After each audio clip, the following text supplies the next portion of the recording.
नमस्कार, आप देख रहे हैं हुंकार मीडिया गुरुग्राम। मैं दीपाली गहलोत और आइए शुरुआत करते हैं आज की बड़ी खबर के साथ। गुरुग्राम लोकसभा के आजाद उम्मीदवार अशोक जांगड़ सुलझे हुए राजनीतिज्ञ और राष्ट्र समाज हित में काम करने वाले नेता हैं। अशोक जांगड़ गुरुग्राम लोकसभा प्रत्याशी बनकर अपने क्षेत्र की सेवा करने के लिए चुनाव रण में कूद पड़े हैं। उनके रण में उतरते ही बीजेपी और कांग्रेस को बुखार चढ़ गया है। अशोक जांगड़ा का कहना है कि सबसे पहले उनको भगवान का आशीर्वाद है और उसके बाद गुरुग्राम की जनता का। उन्होंने कहा कि जनता जुल्म के बारे में जान चुकी है। इस बार मतदाता महंगाई, बेरोजगारी, जुल्म, झूठ और अनदेखी के अलावा देश को निजी हाथों में जकड़ने को लेकर रोष में है और सत्ता परिवर्तन के मूड में भी। अशोक जांगड़ा ने कहा कि लोकतंत्र बचाना है और जन जन को खुशहाल संपन्न बनाना है। इस बार सत्ता परिवर्तन के लिए लोग अशोक जांगड़ा जैसे को चुनेंगे जो सभी जाति और धर्म के लोगों के हितों में बात करते हैं। जांगड़ा ने कहा बीजेपी ने किसान और जवान के साथ धोखा किया है। उन्होंने कहा कि सरकार ने अग्निवीर से सैनिकों के मोरल को तोड़ने का काम किया है।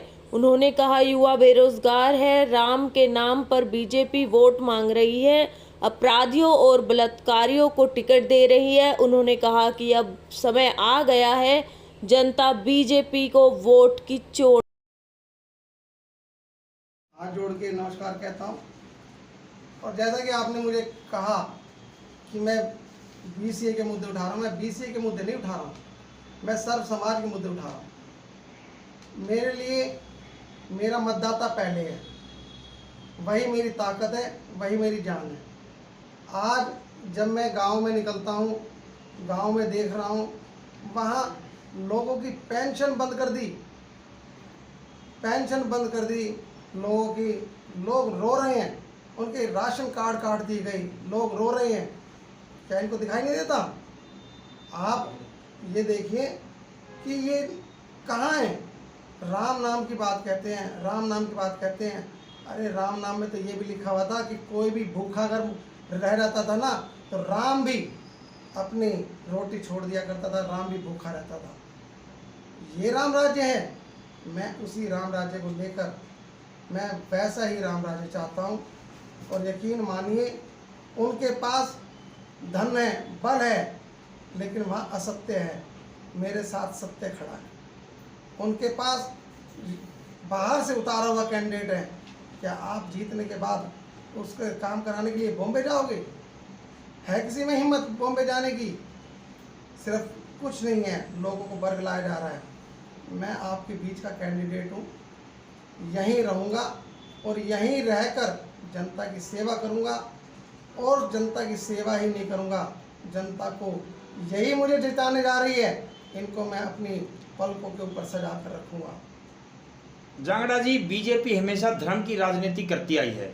अभी इन्होंने बोला कि हम राम प्राण प्रतिष्ठा करेंगे। एक राम घर में बैठा, एक राम दशरथ का बेटा, एक राम जगत पसारा, एक राम जगत से न्यारा। ये किस राम की बात करते हैं मोदी जी?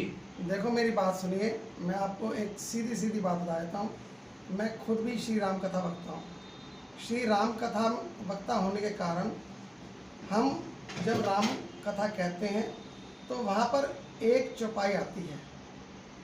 जब लक्ष्मण राम को कहता है कि मैं भी आपके साथ वन को जाऊंगा, राम ये कहते हैं कि मेरा पिता ऐसा है, यहाँ पड़ा हुआ है, यहाँ प्रजा दुखी है, तू यहीं रह जा। लेकिन लक्ष्मण नहीं मानता। तब राम वहाँ चौपाई कहते हैं, जाके राज्य प्रजा दुखारी, वो नृप अवश्य नरक अधिकारी। आज सब चुप हैं, सब साधु देख लो, सब चुप हैं, कोई बोलने वाला नहीं। असलियत में मैं आपको सत्य बताता हूँ, ये राम राज्य नहीं, ये रावण राज्य है। इससे बढ़िया तो रावण राज्य था। वहाँ पर रावण ने माता सीता के बाल खींचे थे, पूरा कुटुंब नाश हो गया था। और यहाँ हमारी बहू बेटियों के बाल खींचे गए हैं, छोड़ेगी उनकी आय? या किस मुंह से किसान देखो अपने हक को मांग, अपने राजा से तो मिलने जा रहे हैं, क्या उनको इतना भी हक नहीं? कि अपने राजा से मिलकर अपनी दुख मन की पीड़ा को कह सकें।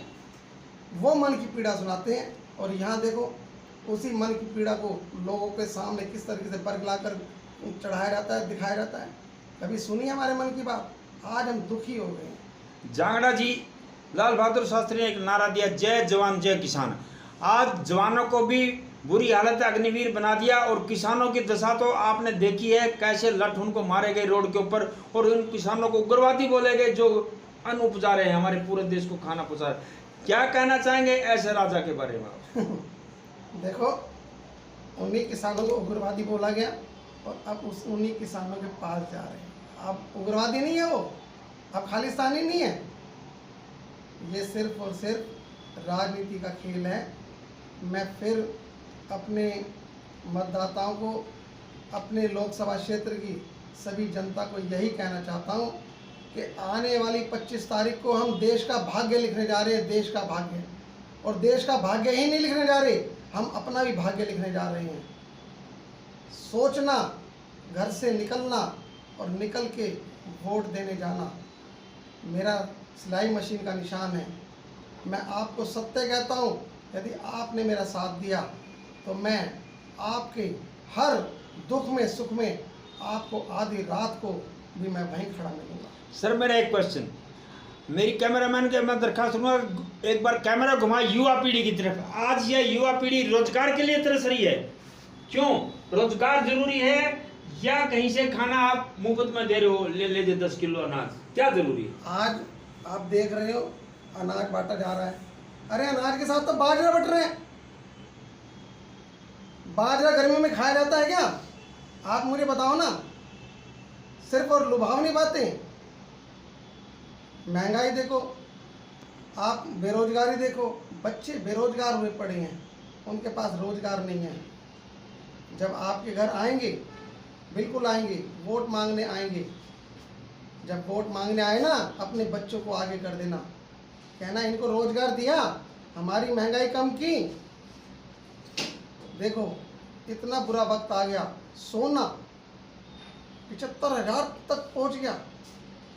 कैसे गरीब बच्चों की शादी होगी, कैसे गरीब कन्याओं का विवाह होगा?